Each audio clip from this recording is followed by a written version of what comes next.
Welcome to the Fantasy Champions Fantasy Football Podcast. Here's your host, Morgan Colby and Rick Lemon. What's poppin', Fantasy Champs? What's going on? We got breakout wide receivers today. I love this time of year. Dude, isn't it great? It's good to be back. We're in August. I'm very excited that literally, I think tomorrow is going to be the first freaking preseason game, and I'm just excited about it. But welcome on into Fantasy Champions Fantasy Football Podcast. My name is Morgan Colby. I got Rick Lemon on the other side of the screen. And we have some great stuff to get into. As I said, breakout wide receivers. We're going to talk about three big boys on campus who are gonna elevate their play to a level that you have not seen them be at before, and they're going to be great players. So, some second-year players, some first. What is it? What is it? Fourth-year player? Third year? I don't remember. Third-year player. Yeah, we'll do that. But before we do, check out our website, fantasychampions.com. Follow us on Twitter at the FF Champs, on Instagram at the Fantasy Champions. Like us, facebook.com/the Fantasy Champions. You can also check us out on TikTok, the FF Champs. If you're listening on Apple Podcasts, Spotify, Stitcher, or any of those other podcasting platforms, leave a review, share this podcast with your friends. If you're watching on YouTube, comment down below, click subscribe, and then click the bell for noties, because you want to know what the hell is going on. Click the bell for noties. Click the bell for noties. You want to talk about some breakout wide receivers? Yeah, let's do it. All right. So we have number one on this list, and I'm existentially excited because he was my favorite wide receiver last year, coming out of the wide receiver class in 2020 wide receiver class? Is that correct? 2020, correct. So yeah, coming out of the 2020 wide receiver class, he was one of my favorite players, C.D. Lamb of the Dallas Cowboys. A lot of people were concerned last year about Michael Gallup and if it was a good landing spot for him. And I think for what C.D. did with no quarterback for a majority of the season, and the fact that he was supposed to be playing behind Michael Gallup, finishing as the wide receiver 20, to me is ridiculous to me. Like, I don't understand how like, he was supposed to play behind Michael Gallup. He had an injury to his quarterback. I'm curious to see, did he outperform Amari Cooper when Dak went down? I think it depends if you include the fifth game or not, because like the game that Dak went down, would you include that? So if you do, I think he was just on par with them. But if you don't include that game, then Amari Cooper was better. Okay, wide receiver. Weeks 5 through 17.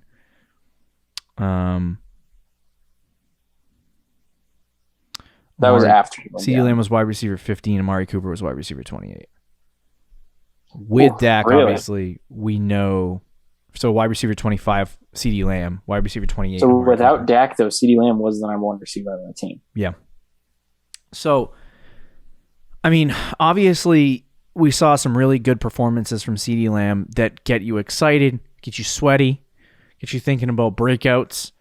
And the camp hype, too. And the camp hype is unreal. Did you see that video of him getting the one-handed catch? Yeah. And then he also got a jump ball over Diggs, the corner. Yeah. And he ripped it out of his hand. And, yeah. And it was the crowd was screaming. Yeah, I think camp hype is just absurd. Yeah. Camp hype, I try not to get involved, but I can't help it. It's hard not to. So yeah, I think, and the other thing that we've been hearing is that Amari Cooper, who we talked about being a value on our last show, has also been dealing with some form of an ankle injury, and he was placed on the PUP list. So he's reportedly going to miss 2 to 3 weeks, which opens the gates wide open for our man CeeDee Lamb. There's literally no news on CeeDee Lamb other than everyone else's news around him and how everyone's hurt or not performing well. But yeah, just from the videos, from the stuff that we're seeing from camp, the fact that he is going to play the wide receiver 1 role for the Dallas Cowboys while Amari Cooper is out for the next 2 to 3 weeks, it gets you excited about the prospects of CeeDee Lamb having a breakout. If the guy can be the wide receiver 20 over the course of the 16 games that he played or 15 games that he played last year, right? What can he do with a full season with Dak? And I think when you talk about breakouts, like what would you consider a breakout, Rick? For a wide someone receiver? Who kind of emerged, or like just in rankings, like finish. In terms of finish, yeah. Probably like top 15 at least. Okay, I was going to say top maybe 10 even top 12. Yeah. So, do you think CeeDee Lamb can be a top 10 wide receiver? It's possible. Absolutely possible. Yeah, I think between his exquisite route running, his amazing hands, and his elite upside, like CeeDee Lamb, I honestly think he's a more talented wide receiver than Amari Cooper. And I think at some point he's going to take the job of wide receiver 1 from Amari Cooper. I don't know if it's this year. I'm going to say that it is because he's one of my breakouts. Right. And he is going high. So like the price tag of CeeDee Lamb, in that around the same region as Amari Cooper, you're kind of anticipating him finishing as a top 15 guy. And so I think for us, like what we're telling you is that he's going to finish top 10, and I believe that. So, and you can get that in the 4th round. I think that's a breakout. Yeah. If you really honestly believe CeeDee Lamb is more talented than Amari Cooper, then you should draft him ahead of him, because I think he could take over that top spot as soon as this year if he is more talented. I think I'm kind of on the fence about that, but I would lean CeeDee Lamb. He's so explosive. And he has great hands. There's really not, he did have a few drops, but then he'll make that one-handed catch. There's not too many weaknesses in his game. Yeah, I mean, if you've listened to us at all during this whole summer, we love both Cowboys receivers. Just because of how good they were last year with Dak and Mike McCarthy's offense, and run so many plays and throw the ball all over the place and utilize your stars. It's all great for fantasy football. So, yeah, CeeDee Lamb is, I think, a perfect breakout. You put him on this list before I even looked at it. Like the moment I opened it, you had like 3 wide receivers. 3 empty CeeDee Lamb spots, was and number 1. One was filled by CeeDee Lamb. Yeah, which is fair, man. Like he's a beast. Why? And by the way, like this is kind of, everyone talks about the rookie season Justin Jefferson had, as they should, but CeeDee Lamb, without his starting quarterback, as a rookie, finished as wide receiver 20, a wide receiver 2. That's a very, very impressive. 100%. And I think you're going into year 2 after doing that, and you get your starting quarterback back. You're instantly just jumping up spots just from that, let alone his ability and I think opportunity in that offense. So yeah, CeeDee Lamb has all the potential in the world to finish in the top 10 this year. The other thing I'd like to note too is he had, over the course of the first 5 games of the season, he wasn't getting targeted 200 times like Amari Cooper with Dak Prescott through the first 5 games, but he was pacing out to 128 targets. 128 targets over the course of the first 5 games of the season with Dak as the starting quarterback, and his catch rate 72.5%, which puts him at 93 catches. Solid on 128 targets. Think about that for a second. Yeah, that's ridiculous. And then he had 1,386 yards. Also had 10 rushing attempts paced out to 42 yards. I don't think that's going to hold up, so I'll throw that away. And then 6 touchdowns overall. Which is solid. Through the first 5 games of the year last year, which includes the game that Dak got injured in, he was wide receiver 12 and was a single fantasy point away from being in the top 10. Yeah. So I think, where is Lamb getting taken? He's right there. 4th round, I think. 4th off the board is he's like right near Amari, right? Yeah, they're almost back to back. Like 16. Yeah. So, yeah, no, there's a lot of breakout wide receivers. And there's guys that I like stick my flag on that I'm like, this guy's gonna break out. I'm drafting him, and I go after all these guys. And last year was Calvin Ridley.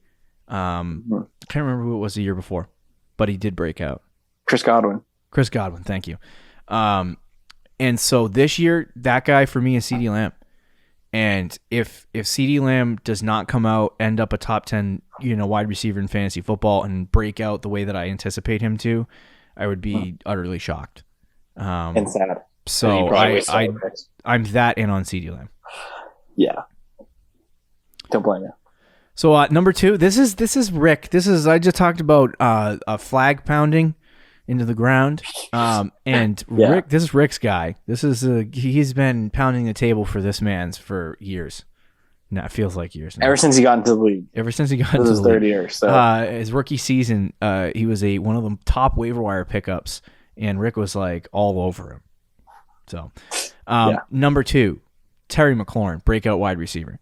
I love T-Mac, but I'm gonna let Rick take it away because he's gonna probably explain it a lot better than I will. Yeah, hey man, I'm the T-Mac guy. Love Terry McLaurin. I remember it was like his first game in the league, and he just did a little like twitch move on some better. I forget. It was an all-pro corner though, and he was a rookie, and everybody was like posting on Twitter like, "Who is this guy? And what did he just do to this all-pro corner?" He like completely broke his ankles and then made an insane catch on the sidelines. Mm-hmm. Like he's an extremely talented player who has just played with poor quarterbacks. Last year he played with Alex Smith. I want to say Kyle Allen. Who else did Washington have for a good stretch of last year? There's another guy, Dwayne Haskins too. No, played a few. They may have had Dwayne Haskins, but did you say the other guy, Tyler Henke? Was it Kyle Allen? No, Tyler. Yeah, he didn't come until the end though, right? Did I say that right? Tyler but either way, what is that? 4 different quarterbacks? Henke? And one of them was Alex Smith, who didn't throw the ball down the field. Yeah. He's improved as a rookie. He had 93 targets, 58 catches. Last year had 134 targets, 87 catches. Mm-hmm. So over 40 more targets. He was great last year. His only problem was he only had 4 touchdowns. Yeah. Now with who is Washington's quarterback? Why am I blanking on this? With Ryan Fitzpatrick. I was gonna say I don't remember that either, bro. Is he gonna go off with like 15 receiving touchdowns? No, he's not. But can that number go from 4 to 7, 4 to 8? Yeah, he can very easily. And then historically speaking, mm-hmm. Ryan Fitzpatrick loves to target his top guys. As I've mentioned before, I've talked about Terry McLaurin before on the show. Devontae Parker was wide receiver 6 in 2019. Yeah, when Ryan Fitzpatrick was there. So. And we all think Terry McLaurin is a lot more talented than Devontae Parker. Now, will they throw the ball as much as they did with Miami that year? Probably not. But it's possible. It is possible. Mm-hmm. And if they do, even if they don't, McLaurin is the better player than Parker. It's very possible that he could have that kind of finish and finish as like wide receiver 6, wide receiver 7 in that range. I think this is kind of his. People would say like last year was McLaurin's breakout year. And I think when it comes to real football, it was because he had over almost 12,000 receiving yards, almost 90 catches. But fantasy-wise, it wasn't. He finished as wide receiver 19 last year? Yeah. Something in that range because I remember you saying it. Like you were kind of shocked at how low he was. Yeah, right. This will be his breakout year fantasy-wise, 100%. Yeah, I think we've been kind of – this is his 3rd year, correct? Yep. So in 2019, Terry McLaurin finished as the, oh my God, was he hurt or something? Hold on a second. 2019 was his rookie season. Yeah, it was his rookie season. I'm trying to figure out where he was. Wide receiver 28 or 27, tied with Marvin Jones. He did miss 2 games. And he did miss 2 games in that. But anyway, yeah, he finished with 162 fantasy points, and then he made a little bit of an improvement on the following year. Obviously, as we said, he ended up the wide receiver 21. And I think the big thing for me is target share. When you look at the wide receiver position, you need to have a few things in order to become a top 5 to 10 wide receiver in the NFL. And it's having at least some level of high quality efficiency, being in a good offense, and having target share.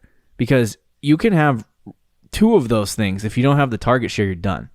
You're not going to finish as a top 10 wide receiver. So for Terry McLaurin, it's clear that he is the wide receiver 1 in Washington. He had 134 targets, as Rick said, last year, and he missed a game. So I think there's a good shot that the efficiency that we saw out of Terry McLaurin last year will become better. And if Ryan Fitzpatrick makes this team slightly better, he will catch more touchdowns. I think the 3 touchdowns or 4 touchdowns that he caught last year is so low. It feels like he should have caught like 7 or 8. Yeah. But going through all these weeks on the season, I think it's interesting to like note his wide receiver, not his wide receiver, his receiving numbers.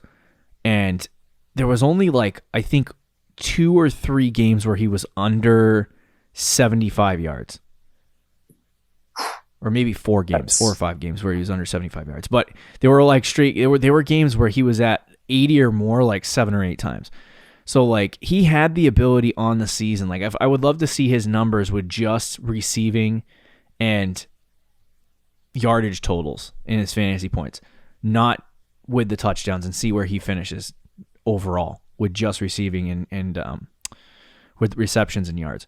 So I think for me, when you talk about Terry McLaurin, he's 100% gonna, like, I think he's gonna be a breakout, and I think where he's getting drafted right now is even more juicy because he's in a really good spot. So I mean, I'm excited to see what he does. Hopefully, the biggest problem I have with Washington is their offense blows. Like it's not getting any better with, like, it's going to get slightly better. 5% better with Ryan Fitzpatrick. The thing with Fitzpatrick is he'll move the ball. He'll just throw a lot of interceptions. Yeah, and then Hanky will go out there and ruin our lives. Yeah, that's. That's the one thing that has me, like, where CeeDee Lamb, I know I'm okay. Terry McLaurin has like a slight question mark in terms of the production at the wide receiver position because of the fact that, his quarterback, like, there's a good shot that they might bench Ryan Fitzpatrick if he starts tossing interceptions all over the field. And right. That's a concern. But he also could be really great like he was in Washington last year. So I just don't know. I don't know what's going to happen with that, and I think the uncertainty there kind of scares me a little bit. But I think if it's magic, it'll be all right. You know what I mean? You'll get a really good season out of T-Mac. But even when he's like, it's astounding to me that even when he has a sucky butt quarterback, he can still put up a wide receiver 21 season. Like, that offense wasn't good last year. It was not good. It was not good, and especially passing. Especially passing, and I think he still ended up. I mean, you saw that in the touchdown category, but he still ended up with a wide receiver 21 finish, which is really great. And so I think Fitzmagic brings that better quarterback play to the table. McLaurin will bring that breakout wide receiver season with him. Yeah, I agree 100%. So let's move on to the final guy that we have on our breakouts list, and I like only talking about 3 guys because it means that we're going to end the show on time. Wow, look at that! So crazy. Hopefully we don't spend 11 minutes on T. Higgins. I mean, it's possible. So yeah, breakout wide receiver number 3, as you just heard, T. Higgins. Whew. I think this one is a little bit more of a spicy take for some people. I saw the fantasy footballers. They had listed on their wide receiver breakouts Jamar Chase. So they got the other guy. And I think a lot of people are in that same boat where they got the other guy, Jamar Chase, as the breakout. And we got T. Higgins as the breakout. So we'll break that down to you, explain to you why we have T. Higgins and why I don't know that we're going to see Jamar Chase. I mean, I like him, but I don't know if it's... See, I feel like I would be more in on Jamar Chase drafting him this year if he was like going off in like the 10th round. Oh, yeah. But now he's going off the board as the 6th round pick, and it's like, if he ends up being like a rookie wide receiver... Yeah. And he plays not great. It's a massive bust. Then it's a massive bust. And it's just so much uncertainty there that I don't know if I can. It's hard to take a guy who's never played in the NFL that high. Yeah. And I understand that. And I feel like I'm higher on Jamar Chase because I love the chemistry with him and Burrow and the talent and all that. And he was the 5th overall pick. But he's getting taken ahead of guys like Tyler Lockett and Adam Thielen in redraft who are just proven NFL talents. Yeah. Who are in the latter part of their careers, but still have a lot of game left. Yeah. While Jamar Chase, as you said, could have a rookie season and could be like decent, but not anything spectacular. And then it becomes a huge bust for your fantasy team. But I feel like T. Higgins, I'm more confident in him having a real breakout season in year number 2. Yeah.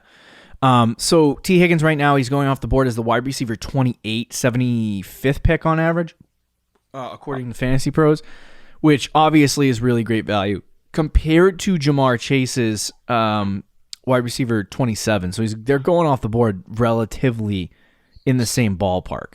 So which would be 6th round. But on Sleeper, I think Chase is like a full 2 rounds ahead of Higgins. Wow, that's insane. But I think, and this has nothing to do with, I guess, me thinking that T. Higgins is this proven athlete that, he's proven as an NFL wide receiver. I just think that he's a guy that he went through his rookie season. Now he's got a full year of NFL experience under his belt. And Jamar Chase, even though he's ridiculous and I think he's a generational talent, he still has to go through the rookie woes. He's going to have to go through some of that stuff where he's going to have to learn how pro corners operate as opposed to, college cornerbacks operate and coverages operate. Some random corner from Arkansas. Right. Versus. Right. But for T. Higgins last season, he had a really good rookie season. And he ended up with okay, I just accidentally clicked out of it. Oh. Through the entire... Yeah, no, I'm good. We're good. Okay. He did not... I think he played in week 1, but he did not get a single target in week 1. Yeah, he only had 20% of offense, 20% of snap share. Oh, yeah. I can see that. He was like... and then after that, he came in and he got 6 targets, and then from there, it really went up. I don't know what happened in the Baltimore game. Did he get hurt? No. That game, I think they had a total. Was that the game they lost 3-27? Yeah. I think they had like 150 total yards. It's a 38. It was something horrible. Yeah, he got like 1 target for 0 yards. I'll take that one. Was that the last game? Baltimore, yeah. Yeah, I think they had like they got destroyed in that game. I actually want to look it up. Okay. So pacing out weeks 2 through 16, okay? He had 122 targets, 77 catches, 1,038 receiving yards, and 7 touchdowns. So, I mean, that in and of itself is that's a good rookie season. You know what I mean? And to do that, what are you giggling about? Sorry. They had, in that game, do you want to know how many passing yards they had? How many? Total? 40. He only had a 70% snap percentage, though, T. Higgins. Right. So I'm like, did they just pull him from the... I don't know. No. Brandon Allen went 6 for 21 with 48 yards and 2 interceptions. Sounds like a good day. Yeah. But anyway. So yeah, for me, like 122 targets, 77 receptions, 1,038 yards, 7 touchdowns. That's a really good rookie season, I think. And you also talk about the fact that they had AJ Green, who they gave 100 targets in that season, right, in 2020. They had Tyler Boyd, who they gave 100 targets in that season. So I don't think that Jamar Chase is going to come in and take work from T. Higgins and all of a sudden like just be this beast mode guy. I think that T. Higgins is going to be the number 1 targeted guy in this offense. I understand Joe Burrow has a connection with Jamar Chase. I understand he's played in that scenario before. But we're also talking about like this is the NFL. This is a different team. It's not like he's going back to LSU and we're going to run it back. Like he's also a rookie, and it's something I could see maybe by the end of the year Jamar Chase starts taking it. Yeah, because he is going to be the wide receiver 1 of that team, like 100%. Eventually, yeah, he will. But to start his career, maybe even the first half of the season next year, I think T. Higgins will be the top guy in that offense.